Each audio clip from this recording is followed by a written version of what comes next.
Mike, I am so glad that you're on this show. You have been one of my favorite people that overlaps creative and business and branding for a really long time. And you are part of one of my favorite memories.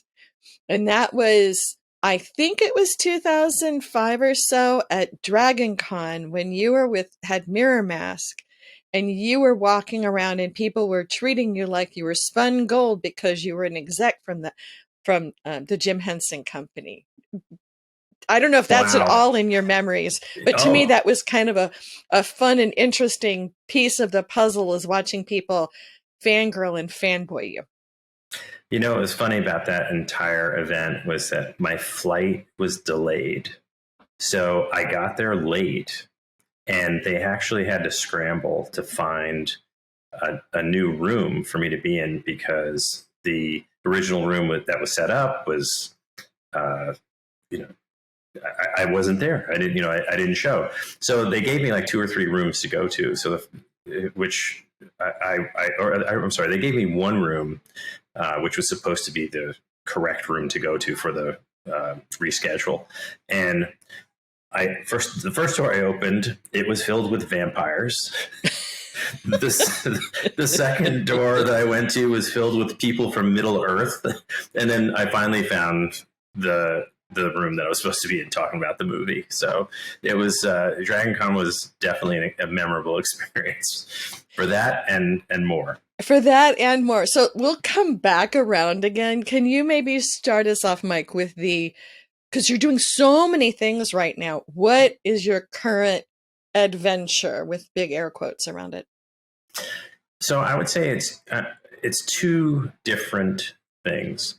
One is I'm still heavily involved in IP development, production, but really IP that is focused on, I would say, this fantasy science fiction space. I love this kind of genre, and I won't be doing a police procedural. That's not necessarily in my blood. And there's always this touch of merchandising to it. There's a component to it that extends the experience beyond just the filmed entertainment, for example. So that's one aspect. And then another piece of what I'm doing, which is completely different and yet tangentially related, is working with hardware systems that were originally designed to go into satellites that are now being used terrestrially, that are low power, small footprint, and incredibly fast. So the reason I kind of fell into those is because there's a ton of rendering that's done on the production side, which was kind of the initial foray. And going way back, I was in the tech space for the first few years of my career. So we're going to haul back to that and go back in time. Of course. I really love having people on this show that are many different facets and kind of roll between them. And you definitely are one of those people who has deep dived into areas and then comes back into kind of plugging it together later. So I'm going to drag you back to young personhood. So when you were a young person, you grew up in New York, if I remember correctly. Yes, born and raised.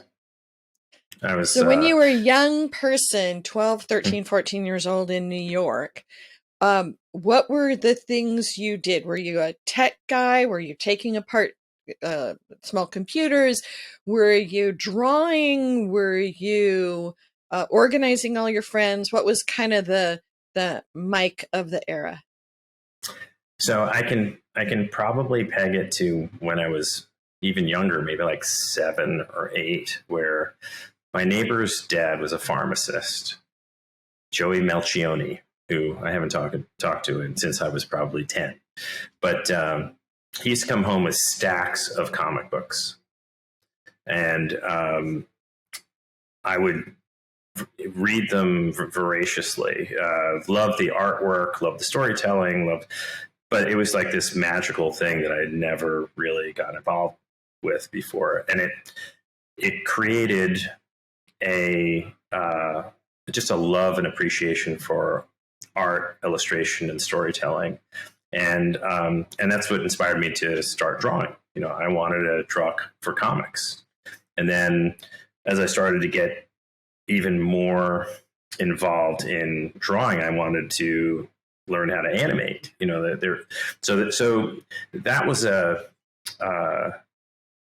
definitely a big influence. And my older sister was extremely talented. She still is extremely talented artist. But it's funny how the things that kind of inspire you as a kid stick with you your entire life. Or you keep wishing you went back to. You headed into that direction. But a lot of people go, well, I was drawing when I was 12. Why did I not go back to drawing? So your parents were supportive of you and your sister and any other siblings in being creative?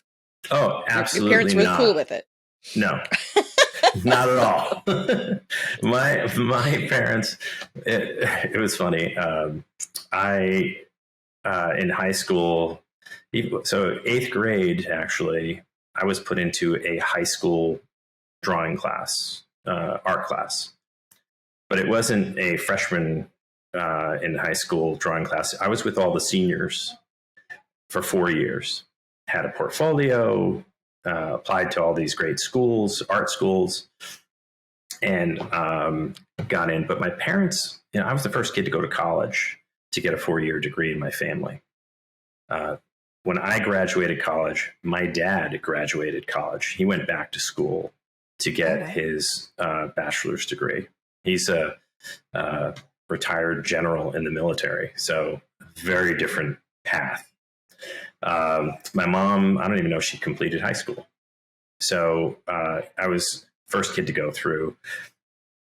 So when my mom heard me say something about art or something art related, she had a coronary thinking, what happened to doctor or lawyer? It's something that is considered a profession. So it's not that they weren't supportive. They loved the art that I was doing. In fact, I would get these photos that were kind of half destroyed of old relatives. And my mom would ask me to try and recreate them as illustrations, or I'd do paintings, but it didn't work out. So I ended up going to getting a liberal arts degree from the State University of New York at Binghamton, because A, it was affordable, and B, it was the top rated state university in New York, and it wasn't an art school, unfortunately.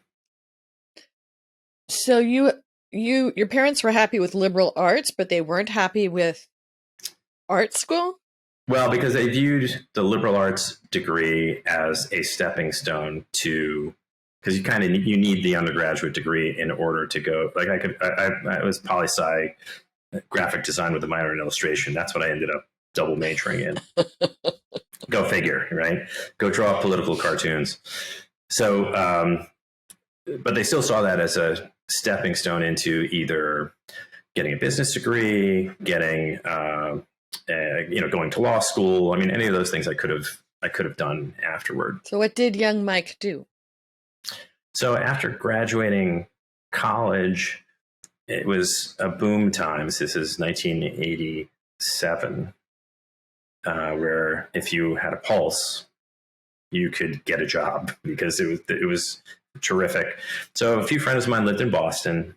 So I moved to Boston, gave myself 2 weeks to find a job and a place to live, and did. And it was a terrible first job.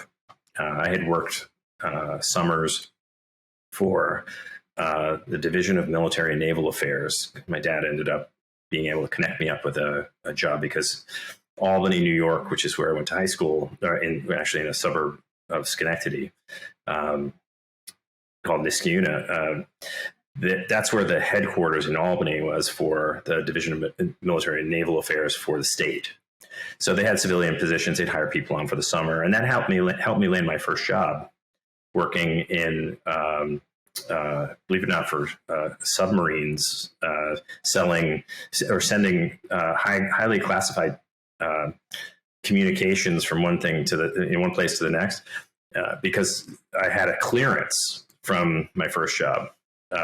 Needless to say, that the first person the person that hired me introduced me to my new boss.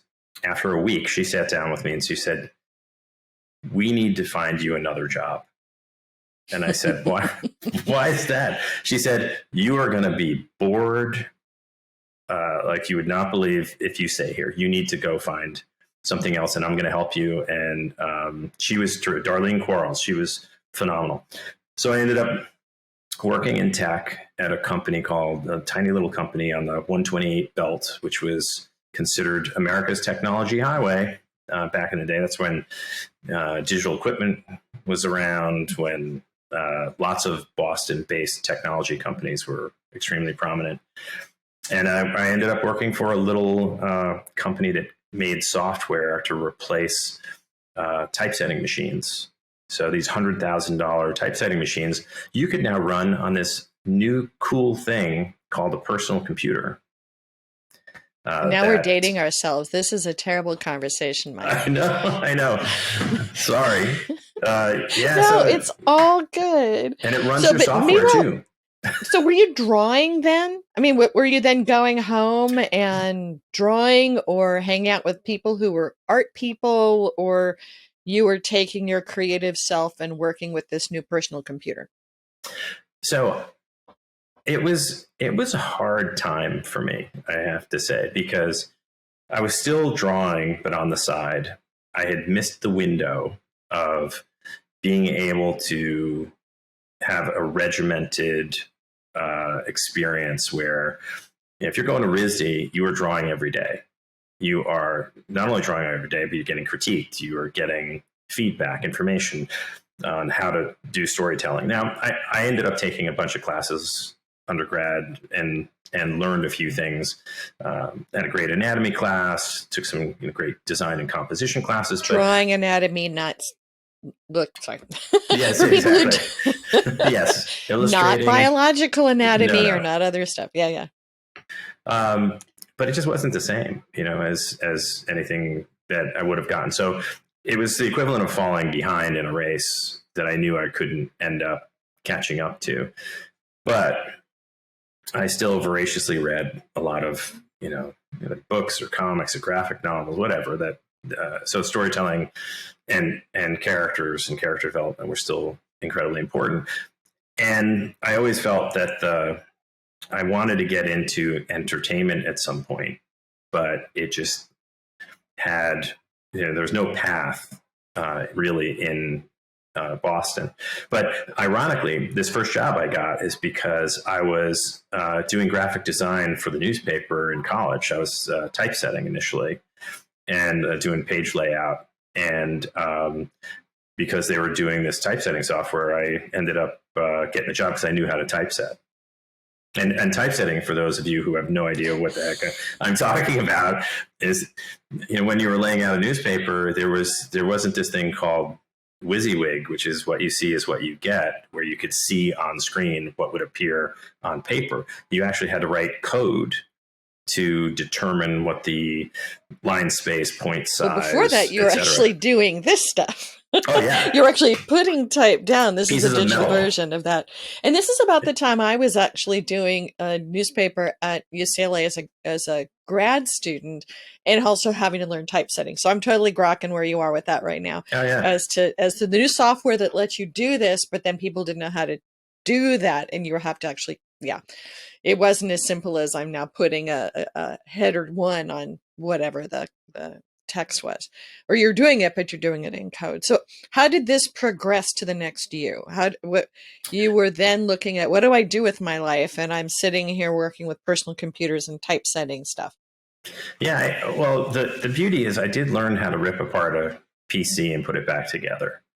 I learned a lot about, motherboards and, buses, and it was really actually enjoyable. I found that inner nerd in me that enjoyed technology.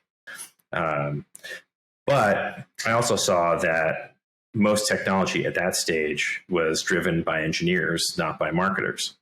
Steve Jobs hadn't quite made it yet. The Mac was being introduced at the time. It wasn't a mainstay. The Apple IIe was cool, but it was still not a thing. So I decided to go back to grad school because I thought going broader would be better, because I was in a very narrow kind of niche business. So I went back to Northeastern University. They have a MBA co-op program, because I also wanted to try a few other things outside of where I was, and did that. But not art school. You didn't go to art school for grad school. No, I didn't. This goes back to the more business-minded. The struggle within me has always been arts and creative versus the practicality of needing to eat. So I need shelter, food. Not that artists cannot make a living; they can make a tremendous living, but there's a lot of, I think, fear built into me by my folks that, hey, don't go down that path. There's challenges ahead. So from MBA, how did you end up at, I think, craft? What was the next journey step? Because that seems like, a great brand layer to put onto what then became a great lens for you. But how did you make that choice? So when I was at Northeastern, they have a couple of different.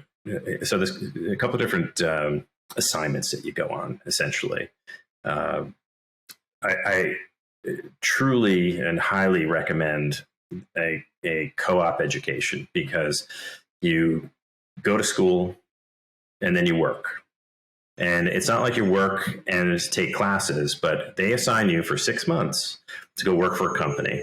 And because they have such great relationships with a number of different companies, it's not like, here, go make some coffee, kid, come back and we'll talk to you later. Like, we were doing spreadsheets specifically for trying to figure out how certain promotional programs were working in different parts of the country.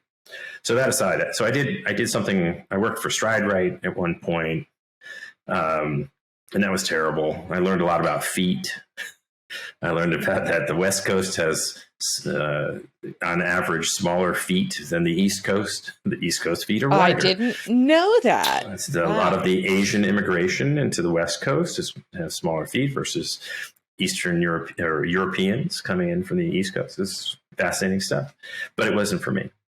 So I ended up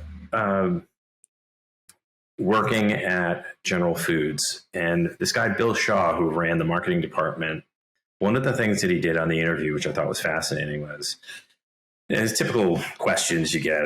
But then he tore out 3 or 4 different ads and just put them on the table. And he just asked your opinion on each of them, what worked, what didn't, and why. So going back to my art background, understanding graphic design, understanding layout. They weren't necessarily illustrated, they were photographic, but it contributed significantly to my getting the job, because I think that, that certainly played a role. And it was one of the things that he commented on, I think, after I'd been hired, that, he thought what I had to say about it. I couldn't remember right now what I said then, but that was a big help. It's another I'm always a big fan of the layers that wrap back around and how they make you different than everyone coming in the door. And coming out of a program is that everyone actually comes out looking and smelling the same. So coming in with the different layers sometimes actually help you find that next thing coming, especially out of grad school. But, oh, look, an MBA, what makes you unique? So you then ended up working on the food side of life. Yeah, Going I from the worked for. computer side of life to the food side of life. Yeah, it was Maxwell House Coffee. Then I worked in. I started there. I started at Maxwell House. That's when I was doing the co-op. Then I ended up working at. They called it corporate, but essentially it was a group designed to take all these disparate groups, all these different siloed divisions. So we had Post cereals, we'd have Jello, we'd have you name it. Entenmann's, one of my favorites. But so all of these would work. Our job was to get them to work together around specific events to drive additional revenue. And what was fascinating, I think that's where I really learned about large company corporate politics and how things work, and how what's best for the company sometimes isn't necessarily reflected in how companies behave. In that, you always hear about the company isn't necessarily behaving in the best interest of the employee, but sometimes the company itself isn't acting the way it should for the best interest of the greater good.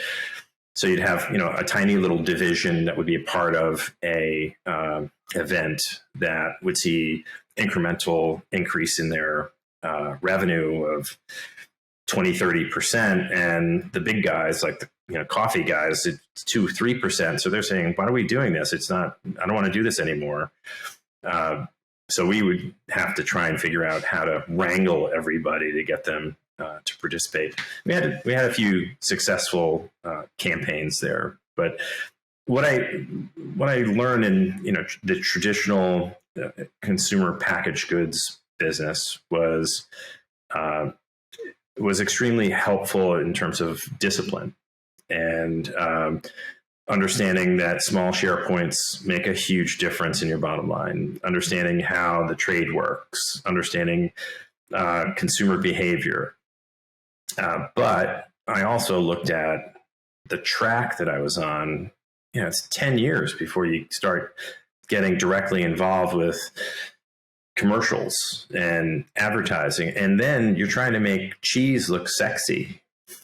so that people will embrace cheese it. can be sexy, depends on what you're doing with the cheese. No, and I know people who've spent their whole careers at the major consumer packaged goods companies and have been happy as whatever. I'm not sure. I was going to say happy as clams. I'm not sure how happy clams are, but so you were looking for the next clam. I mean, you're looking for the next thing to do. How did you end up making the next shift? So there was this new thing called home entertainment that had come on board, turned into a multi-billion-dollar industry. And what a lot of entertainment companies were doing is they were leveraging relationships with consumer packaged goods companies to get the word out or to create promotional programs. So I ended up doing this deal with, I want to say it was Paramount. It's Forrest Gump and a few other movies. And this woman, Karen Starr, who I am forever indebted to, she was in I guess, a promotions agent working for the studios. She and I had a connection. We put together a program, and then she called me a few weeks later. It was successful. She called me a few weeks later. She says, there's this job at Universal Studios that you would be perfect for. And I said, yeah, I have no interest in moving to California because I don't know anybody out there, and it's a long way away, and it's in it's with the home entertainment division. I don't really know enough about what that is and how big of a business it is. So she said, well, just try it out. What harm can they'll fly you out? I said, okay, I'll go. So stupid me. I decide, well, I don't really think this is going to pan out for anything, so I'm just going to do it in a day. So I flew on a Sunday to California, interviewed Monday, and then flew back that night, Monday, and was back at work on Tuesday. Wow. Oh, yeah. I've Dumb. never been to California before. I'm just going to fly overnight and come on out. I know. Well, what's funny is, so the first woman I met with was from Brooklyn. The second was from the Bronx. The third was from New Jersey. And the fourth was from San Diego, the outlier. So they made me feel really at home and comfortable. And there was a trend going on in entertainment because they did not have discipline. These were businesses that were growing rapidly. By the time I had left Universal, I was managing a business that was well over $700 million. And if you added in the rental portion of the business for Universal, we were like 1.2 billion. Just this division. It was a cash cow of taking existing assets and repurposing them and selling them and creating convenience, right? And you didn't have to wait till the movie came to the theater once again, or you could go to Blockbuster, a thing of the past, and rent it. So I came back. I got a call. They offered me a job, and before you know it, I was. This is probably September, October, and I was on a plane to move New Year's Eve of 1994, and started January 2nd, 95. Now, were you a married person at this time? I was not. I was engaged. So I basically, that following March is when I was getting married. So I left. I did an executive entrance and exit for my wedding because I just flew back in March. I had no idea what was happening, or, I had some idea, but this is well before FaceTime video and being a part of any real decision making with a lot of communication. But yeah. But you were making a decision for your fiance to move across the country. She was working at Price Waterhouse. So we talked about mobile. it. Yeah. So she was like, you know what, I think I can get a transfer, and transferred out to the LA office, and it worked out just fine.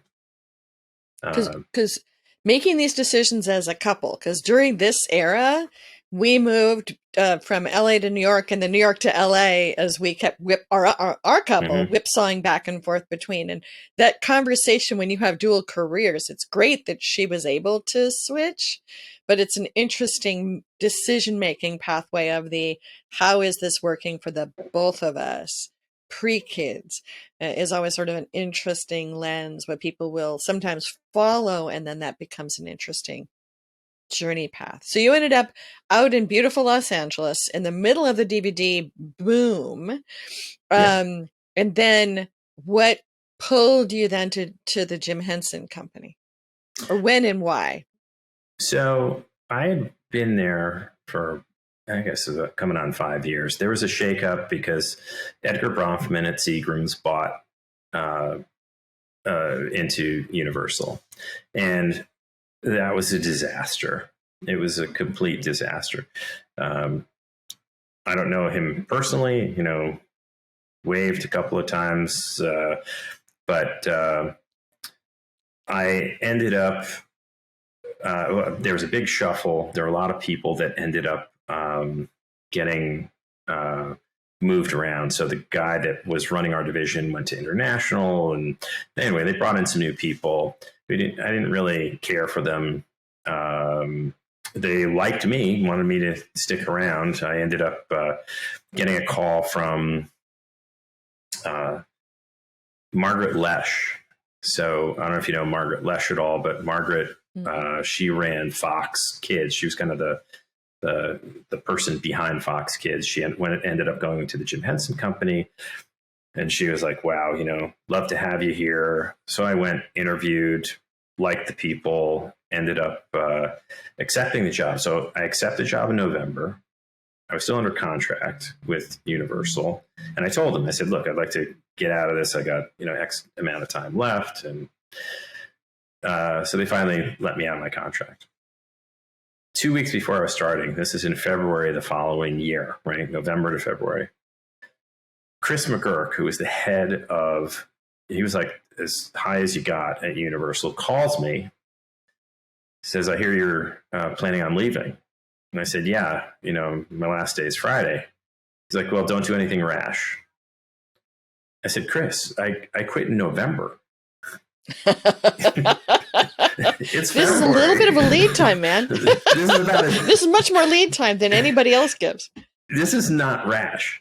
So anyway, long story short, I said, my phone number still works if you want to call me. And I ended up, I left and started the job at Henson. And Universal pursued me afterward. 2-3 months, they blew up that group again, put another guy in charge, and then, can you come to lunch? I'd like to talk to you. We're interested in bringing you back on. We want to bring you back on board, and we have a whole thing planned. But I couldn't see myself doing it not because I was prescient, knowing that the home entertainment business would eventually collapse with the expansion of SVODs and digital distribution, but mostly because I shouldn't say that. I had a little bit of that because... About what year was this? So this is around 99, 2000. Mm-hmm. So, and I would say I did see a little bit of it because there was a huge incremental difference from VHS to DVD, right? It's, you're not rewinding, you're, all kinds of crazy stuff. You don't have to be kind anymore and rewind. Well, and the cost structure was totally different. So you ended up with a packaged good with a cost of goods sold of almost nothing and no need for recording, tape recording time and everything else. That you're stamping pieces of plastic, right? Yeah. And, but Blu-ray was introduced. So we were kind of looking at the Blu-ray technology, and I'm looking at Blu-ray technology, and I'm saying, there is no way anybody is going to be interested in replacing their entire library for Blu-ray. It's good enough. I saw the movie. I consumed it. I'm done. Just, again, part of the reason why I was people wanted me to come in to the entertainment side is because really it's a consumer packaged good. That's what we were dealing with. It was just a different widget as opposed to a box of cereal. It was a DVD or a VHS cassette. So we're still dealing with Walmart, Kmart, Target at the time. All those, and even more so because they were bigger and bigger part of the business as it was moving from rental to purchase. Yeah. So Henson was interesting, when I got there, because it was still a studio, but a much, much smaller version. And there were things that I really had to get used to, like not having the support to be able to do some basic things. But, it was a cool, we were at Raleigh Studios, right across from Paramount. And I really liked, I liked the lot that we were on. There were some cool buildings. Well, it's the old A&M lot and the old Charlie Chaplin lot. I mean, it's that cool space that has had so much history. Well, actually, where I started was before that. So before that, you were down. Sorry, I wasn't even thinking the Raleigh lot, the lot that is across from Paramount on Melrose, and yeah. Yes. We eventually moved to the A&M Records, old A&M Records space, and that place is beautiful. I think the Hensons are incredibly good at real estate.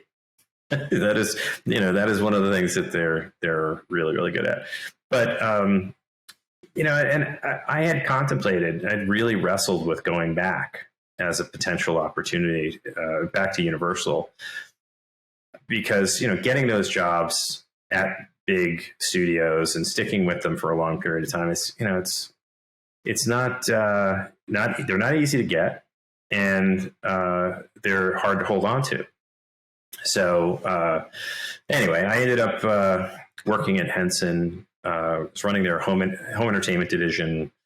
and eventually, over subsequent years, ran their consumer products business as well.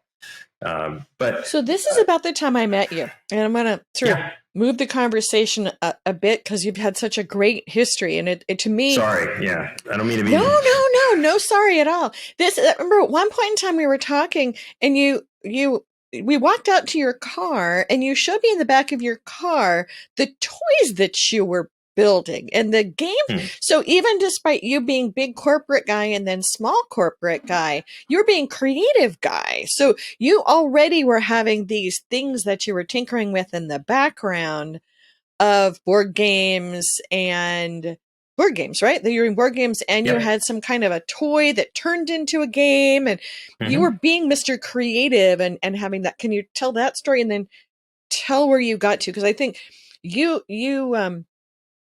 seem to go on a journey of working with various people's brands and helping brand monetize them, but not necessarily with a big shop. Can you sort of talk about how you've balanced the creative you and then the other people's brands you? Sure.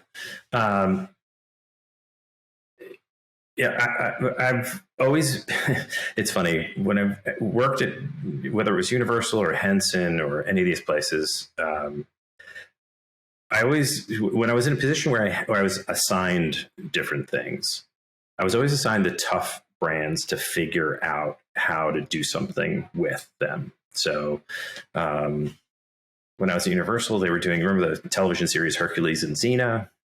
Xena Warrior Princess. Xena Warrior Princess and Hercules, well, and Kevin Sorbo.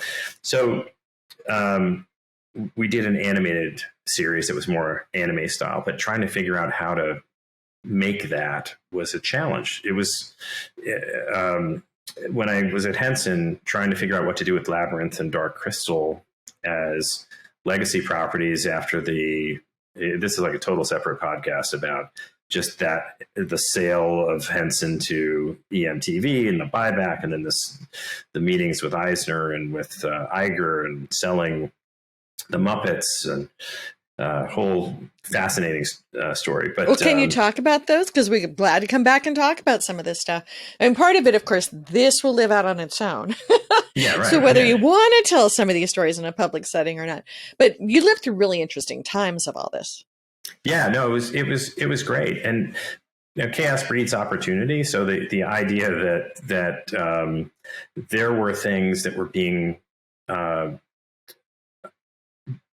produced, or I should say, there were brands that maybe lay fallow that we need to figure out what to do with them to create more interest. You think about the Muppets as a property came out in the 70s, and by the time, the year 2000 rolls around, I mean, it's a long time. So I created an artificial event, the 25th anniversary of the Muppets, and did all kinds of things. I mean, crazy stuff, like 9 different cars that were all decked out with different characters in a NASCAR race in Chicago. So there was like the race within the race, right? Will the Piggy car beat the Pepe car versus the Fozzie car? Kind of like the marbles thing now. Do you follow the marbles races? No, you told me about this. You told me a little bit about this. Maybe so. First, I should say, for certain people, they'll go, well, of course, the marbles race channel's on YouTube, and other people go, what are you talking about? So creating artificial sporting events is not, it's not a new thing, but there's all sorts of current incarnations of it too. Well, I also put together the first live Muppet show. So, everyone thought I was out of my mind with wanting to pull this off. Martin Baker, who was the original, he was the floor manager, I believe, for the original Muppet Show. He was the head of production. We got all these, all of the original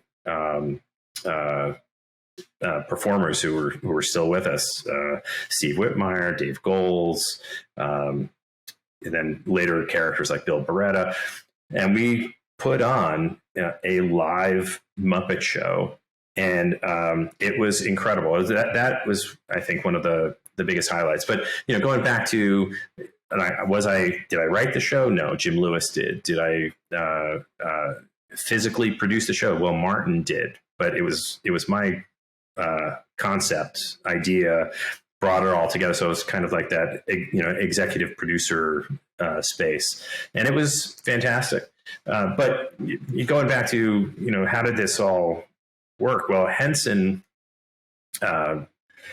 was a huge opportunity for me, in that I went to Brian at one point and said, I'd love to do a movie about Kermit as a kid, and let's do it for home entertainment. And went to Sony, who was our distribution partner, and I'm, again, deeply indebted to Ben Feingold, who was running it at the time, who took a flyer and did a low-budget feature film called Kermit Swamp Years, starring Kermit as a 12-year-old. He's telling the story of him as a kid. It's the first movie I ever did, and it gets nominated for a Primetime Emmy. So for me, that was a turning point where, and the best behind your back story in Hollywood you can ever imagine, which is, so I'm working on this concept, I've got this whole thing together, and I find out that the writer, this guy Jim Lewis, and another guy, Kirk Thatcher, who had nothing to do with the movie at all, but he was hired by, both of these guys, hired by Jim Henson, and real stalwarts within the company. They went to the CEO, this guy Charlie Rivkin at the time, and they said, hey, you know what? Mike needs to be a producer. He needs to get a producer credit for this movie because of all the things that it's his idea. And they came back, and Charlie's like, I see this paper on my desk saying, you're an exec producer on this project.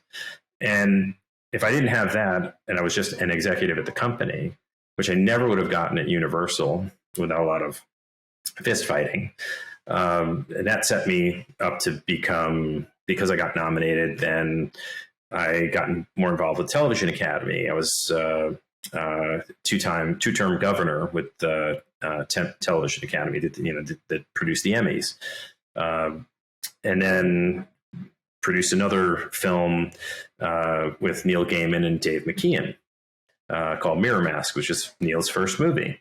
So going back to all the way to the beginning. So it started the whole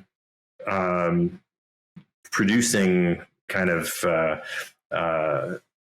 path for me. And honestly, that's been one of the more fun things. It's also one of the most, how can I say this politely, I guess, difficult. Occasionally frustrating?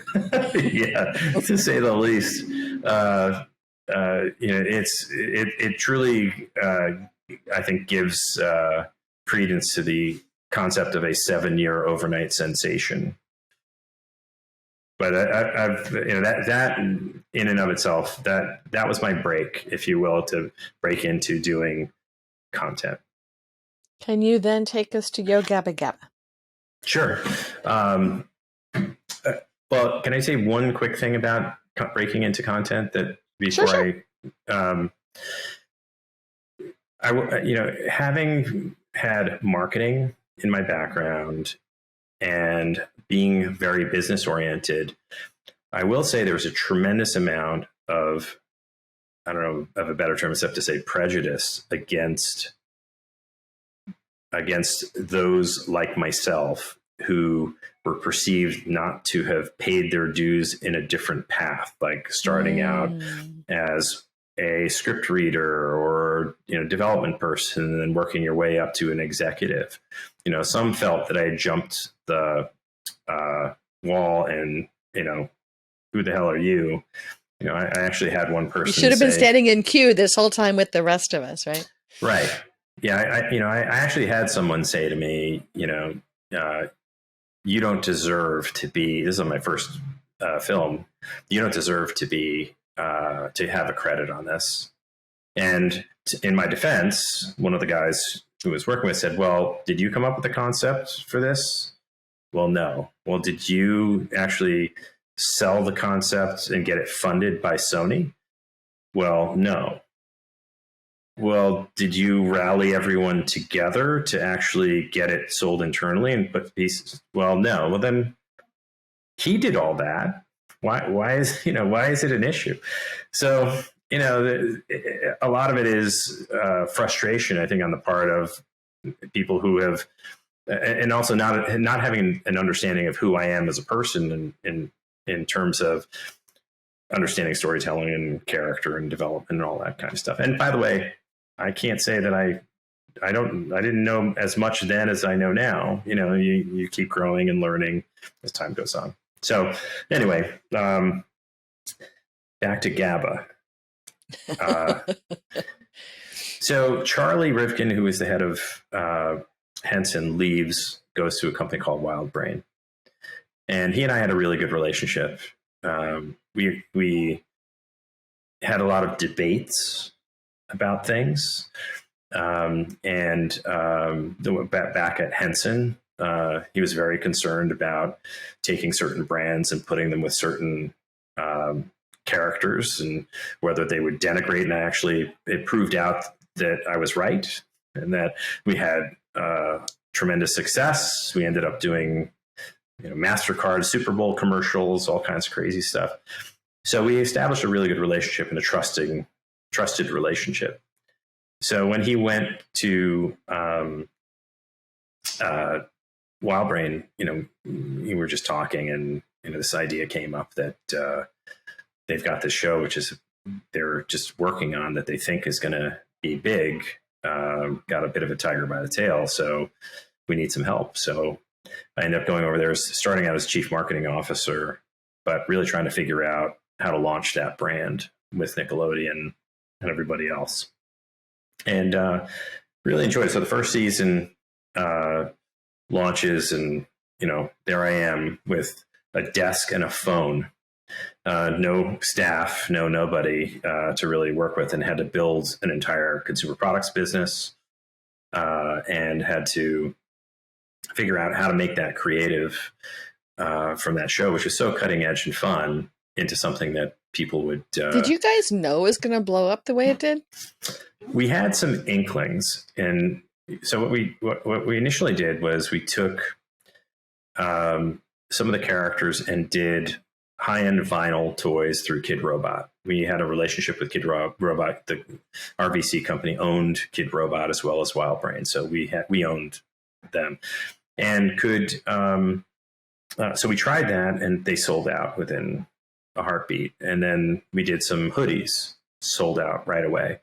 So we knew that there was a particular thing that was happening with that show that resonated not just with kids, but with adults as well. And it was a similar experience that I had on Bear in the Big Blue House. I'd worked on that show. And I love that show. Such a great show. But the Let's parents, take it upstairs. Sorry. Oh yeah, my favorite anecdote about Bear is I was at FAO Schwartz back when it was next, to the Apple store, the big beautiful store. Bear is doing an appearance, and Bear is intimidating. Like when you think about it, they've got a kid who's the maybe big blue stuffed bear. Yeah, blue, right? Blue, 3 feet tall. No, his nose is blue, but okay. Noel, the character, he's got his arm up in the air. That thing is 8 foot tall. But he can bring it all the way down to a kid who's 5 or 6. And there was a kid in line, and I said, "Do you want to meet Bear?" And the line was going around the store, and I'm trying to push him along. And he says, "No." I said, parents wanted to kill him, because they waited for like an hour. And he said, "No, I don't need to meet him." And I said, "Why not?" He said, "Well, because he knows me already." I said, How does he know you already? He said, "Well, he sniffs me at the beginning of every show."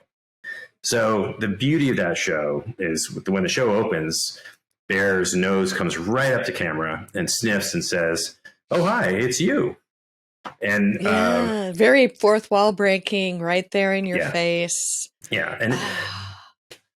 And And I think Sorry. GABA has that same kind of connection with parents and kids, because they'd watch their kids go crazy over things that were happening. And frankly, the other component was there were bits that were put up on YouTube, like "Don't Bite Your Friends" or "There's a Party in My Tummy," which were brilliant songs created that ended up delivering a huge audience. So I think those two things were big components. So listening to your story, and I would Mhm. actually love to have you back, because I think we Oh, can go thanks. into a lot more detail on some of this great stuff, and I want to continue us on the journey. But um, some of us go on walkabout for a while, that we're looking for the next thing, and that we might be looking at 10 things to figure out one thing. And you seem to have a story of Joe Smith said, "Oh, come with me." And you've had people who have been handing you a question or a new opportunity or come with me to X as a continuing journey story. Is that how you see it, or did you look at many different things to then say, "I will go with you"? Well, yeah, I leave out all of the no thanks. It doesn't quite work. During the .com bubble, there were plenty of places to go leap to that I respectfully declined. So yes, it was. I can't say that I had this sniper approach to, I want to do this particular job at this particular company, and that is all I'd stand for. I think that's a recipe for disaster if you're that narrow, unless you are, you want to be a neurosurgeon and you're working your way toward that narrow path. In entertainment, opportunity definitely, you have to be prepared for. That whole luck is, it's a combination of skill, connections, luck, lots of And different elements. perspiration, but luck Oh is a yeah, big part of it. Yeah. yes, perspiration and perseverance.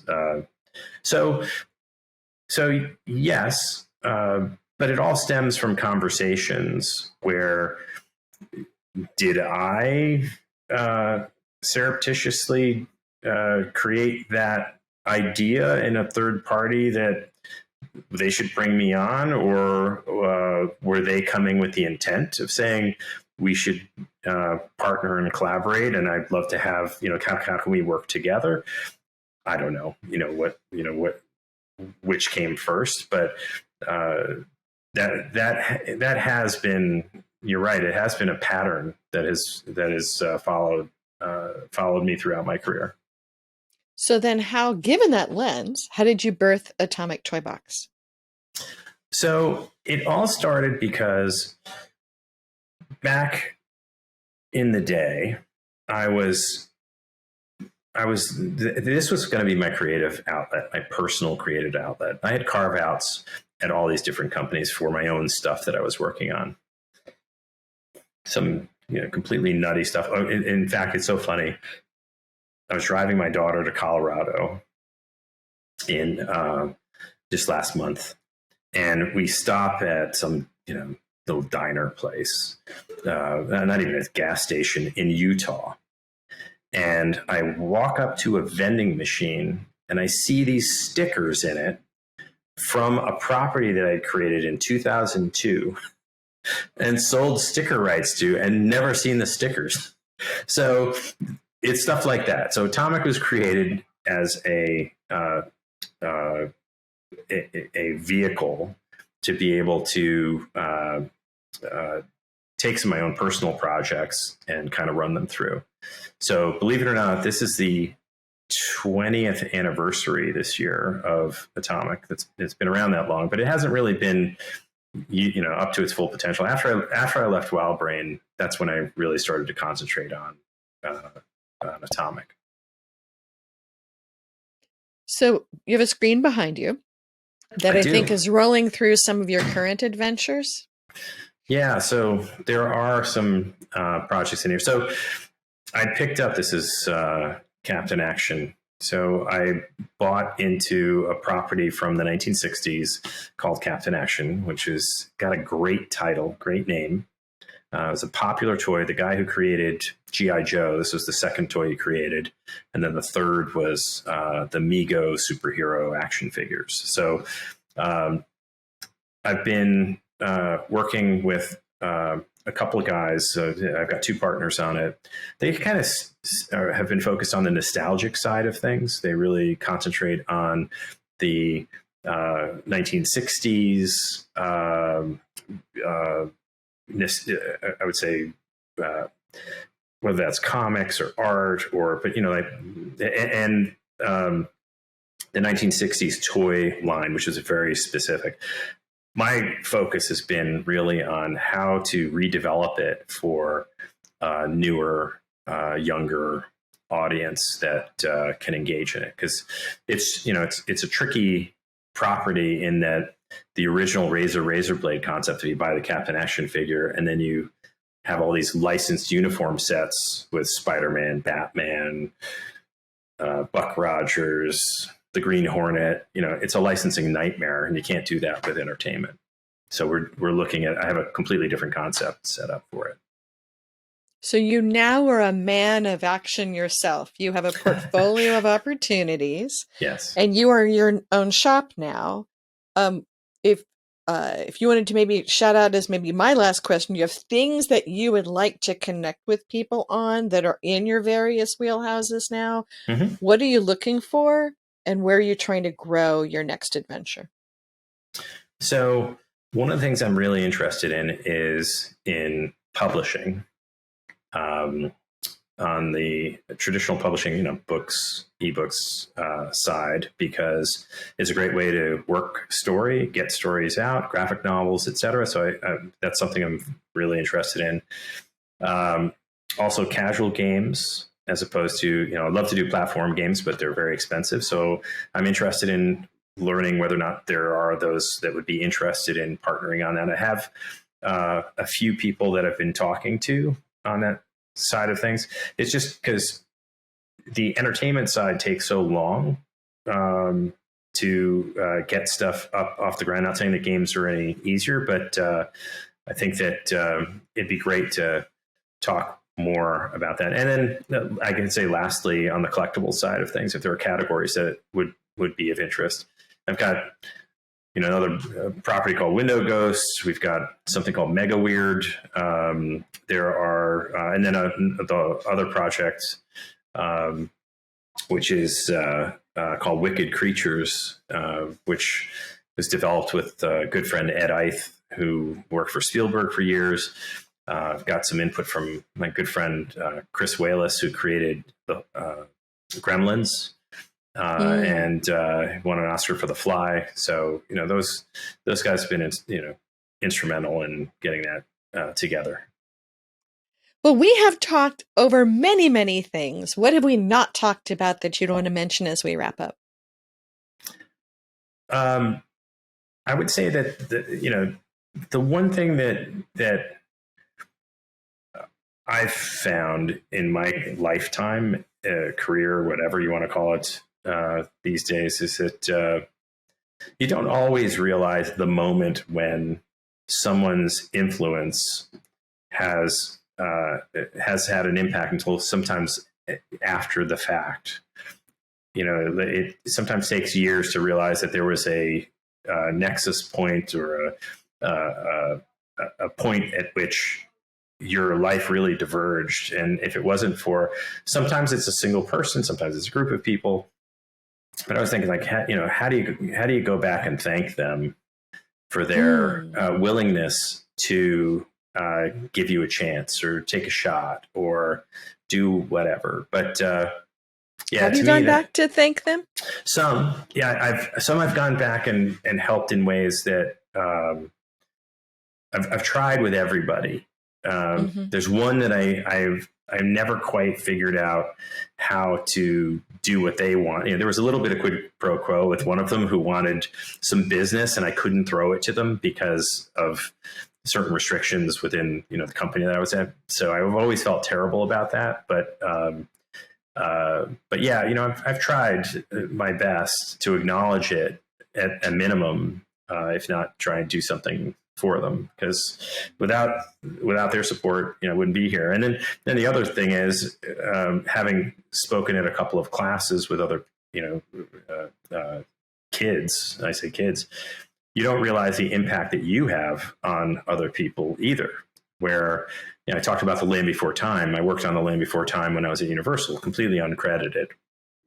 And the number of kids who look up, start paying attention, raise their hand and say, I got involved in entertainment because of that franchise or because of those stories. So, there's some there. That's also nice too. So how can people best reach out to you, find you, and who would you like to find you? Let's see. Best place. Well, first off, if you go to atomictoybox.com, you can take a look at what's there. There's ways to reach me on that site, with email and other. So happy to hear from folks that are interested in taking a look at what we do and what I do. But I think that I'm always looking for partners in crime, not necessarily true crime, but creating. That's a whole nother podcast. Yeah, that's it. Yeah, exactly. But yeah, I would say that the ask would be, I'm always looking for distributors. I'm always looking for folks interested in investing in content or content production. The best kinds of partnerships are those that we both get something out of it that really helps drive things forward. Because the worst kind of deal you can make is one where one person makes out and the other doesn't, because that's a one-time deal. So, Mike, I'm so glad we met back in the day, and I'm so glad that you came on the podcast, and I will drag you back on for further conversations in your fascinating past. But thank you very much for this episode, for joining us today. Thanks for having me. I really, really enjoyed it.